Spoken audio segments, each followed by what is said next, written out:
नमस्कार साथियों। Daily India current affair के सेशन में आपका स्वागत है। आज है साथियों 29 जून और आप इस सेशन के अंदर अपने 29 जून 2024 के जितने महत्वपूर्ण प्रश्न हैं इंडिया करंट अफेयर्स के बने हैं वो मैं आपके साथ शेयर करूंगा। साथ ही उन प्रश्नों से जुड़े हुए जो महत्वपूर्ण तथ्य हैं आपसे पूछे जा सकते हैं उस पर भी जानकारी साझा करूंगा। साथियों 15 मिनट की ये क्लास होगी, इससे बाहर आपका इंडिया करंट अफेयर्स का क्वेश्चन जाएगा नहीं। आपकी सुविधा के लिए साथियों इस सेशन की जो पीडीएफ है वो आपको है जो साथियों इन्फ्यूजन नोट्स के टेलीग्राम चैनल पर प्रोवाइड करवा दी जाती है। तो साथियों इस सेशन के अंदर जितने महत्वपूर्ण तथ्य होंगे वो भी इंपॉर्टेंट रहते हैं, तो सेशन को पूरा देखिएगा और आपको पसंद आए तो इसे लाइक व शेयर जरूर कीजिएगा। एमपीपीसीएस के अंदर साथियों लगभग क्वेश्चन है जो अपने करंट अफेयर्स के मिले हैं। इसके अलावा साथियों यूपीएससी के भी एग्जाम में 3 से 4 क्वेश्चन है जो अपने इस 15 मिनट वाली क्लास से मिले हैं। तो अपने को साथियों स्मार्ट स्टडी करनी है और अपने को सिलेक्शन है जो लेना है। तो शुरुआत करेंगे आज के सेशन की साथियों। आज के दिन का पहला क्वेश्चन आपसे पूछा है कि भारत और किस देश की वायुसेना ने रक्षा सहयोग को मजबूत करने के लिए अभ्यास ओपेक्स है जो किया है। मोस्ट इंपॉर्टेंट साथियों इस क्वेश्चन को कर लेना। आगामी प्रतियोगिता परीक्षा में कंफर्म है कि आपसे पूछा जाएगा कि भारत और किस देश की वायुसेना ने आपसी रक्षा सहयोग को मजबूत करने के लिए अभ्यास कौन सा ओपेक्स किया, तो आंसर हो जाएगा मिस्र। भारत और मिस्र के बीच ये चौथा संयुक्त वायुसेना अभ्यास था साथियों, जो 21 से 26 जून तक है जो चला है। ओपेक्स नाम की इस साझा अभ्यास में राफेल विमानों के अलावा C-17 I-78 की भागीदारी ने भी है जो ध्यान खींचा है। इस सफल अभ्यास को मिस्र और भारत के रक्षा संबंधों के लिए एक बेहतर संकेत माना जा रहा है। इसके अंदर साथियों अगर डीप क्वेश्चन बनेगा तो आपसे कब पूछेगा कि कब से कब हुआ, तो 21 से 26 जून तक चला। और इसके अंदर साथियों भारत के कौन से विमानों ने भाग लिया वो अपने को याद रखना है, वो हो जाएगी आपके राफेल विमान। इसके अलावा साथियों C-17 और I-78 की भागीदारी है जो इसके अंदर संयुक्त रूप से है जो रही। तो ये सब चीजें अपने लिए इंपॉर्टेंट है रहने वाली है। और अभ्यास का नाम क्या हो जाएगा आपके ओपेक से अभ्यास हो जाएगा भारत और मिस्र के बीच हुआ। तो ये अपने को याद रखना है। आगे बात करेंगे साथियों अगले क्वेश्चन की। अगला क्वेश्चन आपसे पूछा है पेन प्रिंटर पुरस्कार 2024 में किसे सम्मानित किया गया, तो आंसर हो जाएगा साथियों किसे सम्मानित किया गया, अरुंधति रॉय को। आपसे पूछा है पेन प्रिंटर पुरस्कार 2024 में किसे सम्मानित किया गया, अरुंधति रॉय को। ये क्वेश्चन साथियों कंफर्म है कि आपसे आगामी प्रतियोगिता परीक्षा में पूछा जाएगा। इंपॉर्टेंट साथियों ये क्वेश्चन रहने वाला है।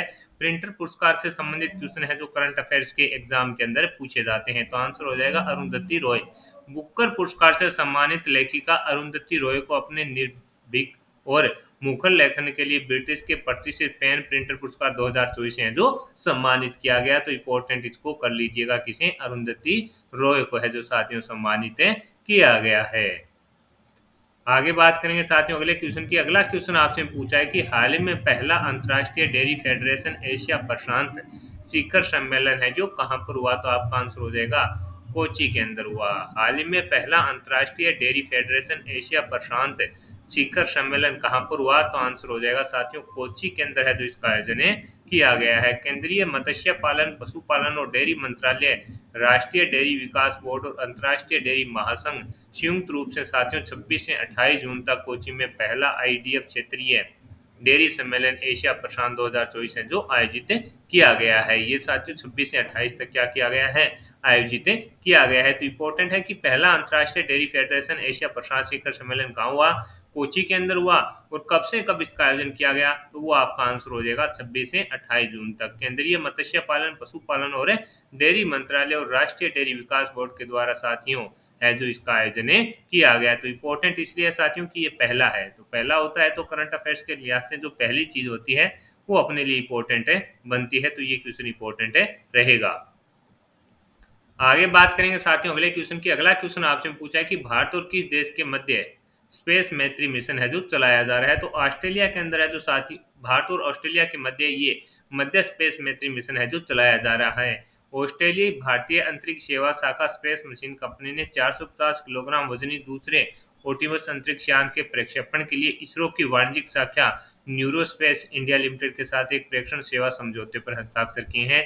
2026 में एनएसआईएल के नए mini rocket small satellite launch vehicle पर लॉन्च के लिए निर्धारित इस मिशन जिसे स्पेस मैत्री कहा जाता है, यानी साथियों 2026 के लिए जो ये मिशन अपने को बनाया गया है साथियों, नए मिनी रॉकेट से स्मॉल सैटेलाइट लॉन्च व्हीकल के लिए इसके तहत जो साथियों अभी हाल ही के अंदर है जो 450 किलोग्राम वजनी दूसरे ऑप्टिमस अंतरिक्ष यान के प्रक्षेपण के लिए इसरो की वाणिज्यिक शाखा न्यूरोस्पेस इंडिया लिमिटेड के साथ एक प्रेक्षण समझौते पर है जो हस्ताक्षर हुए हैं। तो ये इंपॉर्टेंट है, चर्चा में है, तो आपसे पूछा जा सकता है, सीधा का सीधा इंपॉर्टेंट ये रहेगा।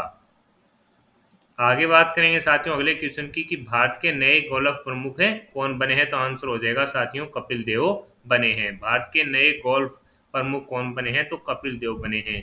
पूर्व भारतीय कप्तान Kapil Dev professional golf tour of India PGTI के अध्यक्ष के रूप में अपनी नई पारी की शुरुआत करेंगे।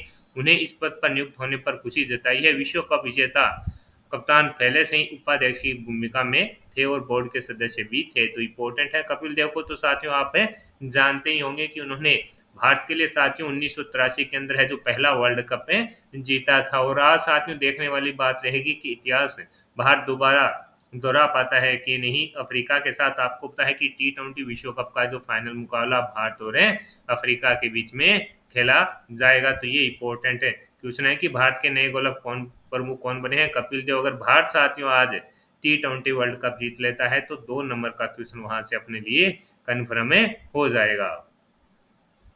आगे बढ़ेंगे साथियों अगले क्वेश्चन पर अपने बात करेंगे कि सेंट्रल इलेक्ट्रॉनिक्स लिमिटेड को कौन सा दर्जा प्राप्त हुआ है, तो आंसर हो जाएगा साथियों मिनी रतन का। सेंट्रल इलेक्ट्रॉनिक्स लिमिटेड को कौन सा दर्जा प्राप्त हुआ है, तो आंसर हो जाएगा साथियों मिनी रतन कंपनी का। हाल ही के अंदर सेंट्रल इकोनॉमिक्स लिमिटेड को है जो मिनी रतन कंपनी का दर्जा प्राप्त हुआ है। सेंट्रल इलेक्ट्रॉनिक्स लिमिटेड के स्वर्ण जयंती समारोह में केंद्रीय मंत्री डॉक्टर जितेंद्र सिंह द्वारा मिनी रतन श्रेणी पर से है जो सम्मानित किया गया। ये दर्जा किसके द्वारा इसे प्रदान किया गया, तो आपका आंसर हो जाएगा साथियों केंद्रीय जो मंत्री हैं डॉक्टर जितेंद्र सिंह हैं उनके द्वारा साथियों ये इनको प्रदान किया गया। ये अपने को याद रखना है और आपसे पूछा जा सकता है। 100वें सदस्य के रूप में अंतर्राष्ट्रीय सौर गठबंधन में कौन शामिल हुआ, तो आंसर हो जाएगा साथियों पराग्वे। कौन शामिल हुआ साथियों, पराग्वे है जो 100वें सदस्य के रूप में अंतर्राष्ट्रीय सौर गठबंधन में शामिल होने वाला 100वां देश कौन सा बना है, पराग्वे बना है।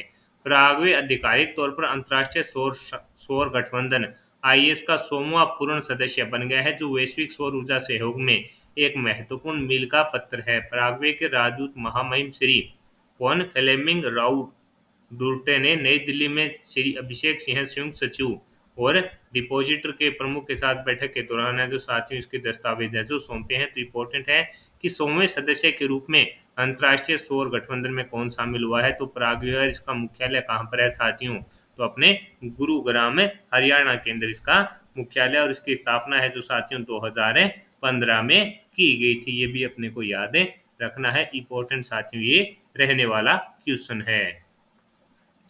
हाल ही में चर्चा में पहला त्रिपक्षीय बहुपक्षीय क्षेत्रीय अभ्यास एज फ्रीडम एज किन देशों के बीच में हुआ है। आपसे पूछा साथियों कि हाल ही के अंदर चर्चा में है त्रिपक्षीय अभ्यास कौन सा, फ्रीडम एज किन देशों के बीच हुआ है, तो दक्षिणी कोरिया यूएसए और जापान के बीच हुआ है। किन के बीच में, दक्षिणी कोरिया यूएसए और जापान के बीच साथियों ये त्रिपक्षीय अभ्यास हुआ है। फ्रीडम एज नामक 3 दिवसीय अभ्यास दक्षिणी कोरिया के दक्षिणी रिजोर्ट द्वीप जेजू के दक्षिण में अंतर्राष्ट्रीय जल में शुरू हुआ है। साथियों तीनों देशों के रक्षा प्रमुख ने अपने नेताओं के अनुरूप इस महीने की शुरुआत में है जो अभ्यास शुरू करने पर है जो सहमति है जो व्यक्त की थी। तो इम्पोर्टेंट है कि साथियों इसके अंदर ये अभ्यास हुआ है, कहाँ पर हुआ है, तो दक्षिणी कोरिया यूएसए और जापान। हाल ही में चर्चा में पहला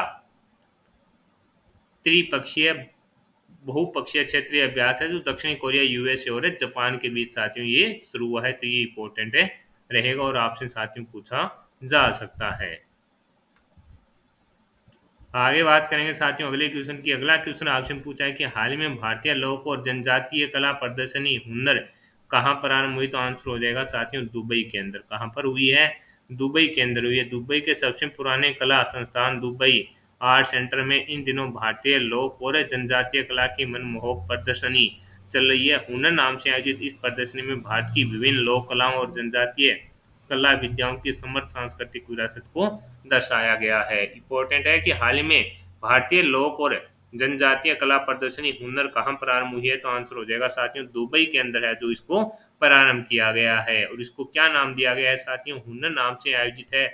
इस प्रदर्शनी में भारत की विभिन्न लोक कलाओं और जनजातीय जो कला विद्या है उनकी साथियों इसमें प्रस्तुति है जो दिखाई गई है। तो ये अपने लिए इम्पोर्टेंट है कि हाल ही में भारतीय लोक है और जनजातीय कला प्रदर्शनी हुनर कहाँ प्रारंभ हुई है, तो आंसर हो जाएगा साथियों आपके दुबई के अंदर है जो इसका आयोजन किया जा रहा है। ये अपने को याद रखना है, इम्पोर्टेंट साथियों रहने वाला है।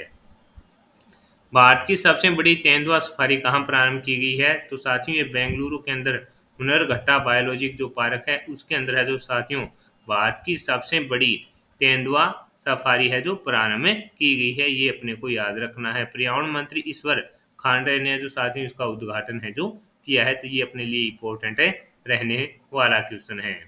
अगला क्वेश्चन आपसे पूछा है कि रेलवे सुरक्षा बल के महानिदेशक मनोज यादव ने कौन सा ऐप लॉन्च किया, तो आंसर हो जाएगा साथियों आपका संज्ञान ऐप है जो लॉन्च किया गया है। ये क्वेश्चन साथियों इंपॉर्टेंट रहेगा कि रेलवे सुरक्षा बल के महानिदेशक मनोज यादव जी के द्वारा हाल ही के अंदर साथियों कौन सा ऐप लॉन्च किया गया, तो आंसर हो जाएगा साथियों संज्ञान ऐप है जो लॉन्च किया गया। इसके अंदर होगा क्या, साथियों जो रेलवे सुरक्षा बल के चीफ मनोज यादव ने एक मोबाइल एप्लीकेशन संज्ञान शुरू किया है जो 1 जुलाई से लागू होने वाले साथियों जो 3 नए आपराधिक कानून है उनके बारे में है जो जानकारी प्रदान करेगा। तो इम्पोर्टेंट रहेगा साथियों कि हाल ही के अंदर इस प्रकार से क्वेश्चन बनेगा कि हाल ही के अंदर लॉन्च संज्ञान ऐप का संबंध है जो किससे है, तो आंसर हो जाएगा साथियों जो अपने जो भारत के अंदर साथियों जो 3 नए कानून हैं वो 1 जुलाई से लागू हो रहे हैं और उनकी जो पूर्ण जानकारी है साथियों उनके अंदर होगी। और किसके द्वारा साथियों, रेलवे सुरक्षा बल के महानिदेशक जी कौन है, मनोज यादव जी के द्वारा साथियों इसे ऐप को है जो लॉन्च किया गया। ये अपने को याद रखना है। आज के सेशन के अंदर साथियों जितने ही महत्वपूर्ण पर्सन अपने इंडिया करंट अफेयर्स के बनने थे वो मैंने आपके साथ शेयर किए हैं। साथ ही उन प्रश्नों से जुड़े हुए जो महत्वपूर्ण तथ्य आपसे पूछे जा सकते हैं उस पर भी जानकारी साझा कर दी है। सेशन आपको पसंद आया है तो इसे लाइक व शेयर जरूर कीजिएगा। कम समय में क्वालिटी कंटेंट के लिए साथियों जुड़े रहिएगा इन्फ्यूजन नोट से। और अगर आप कोई सुझाव देना चाहते हैं तो कमेंट बॉक्स में अपनी राय दे सकते हैं। और आपकी सुविधा के लिए साथियों इन्फ्यूजन नोट्स के टेलीग्राम चैनल पर आपको है जो पीडीएफ है मिल जाएगी। इसके अलावा वन लाइनर के रूप में अगर आप करंट अफेयर्स पढ़ना चाहते हैं तो इन्फ्यूजन नोट्स के इंस्टाग्राम पेज पर जुड़िए साथियों। वहां पर है जो आपको डेली वन लाइनर के रूप में है जो करंट अफेयर्स है मिलता रहेगा। और सेशन पसंद आया है तो इसे लाइक व शेयर जरूर कीजिएगा। व्हाट्सएप चैनल पर जुड़िए, वहां पर आपको डेली करंट अफेयर्स इसके अलावा साथियों क्यूज भी है जो प्रोवाइड करवाई जाती है। तो जुड़े रहिएगा इन्फ्यूजन नोट से। धन्यवाद साथियों।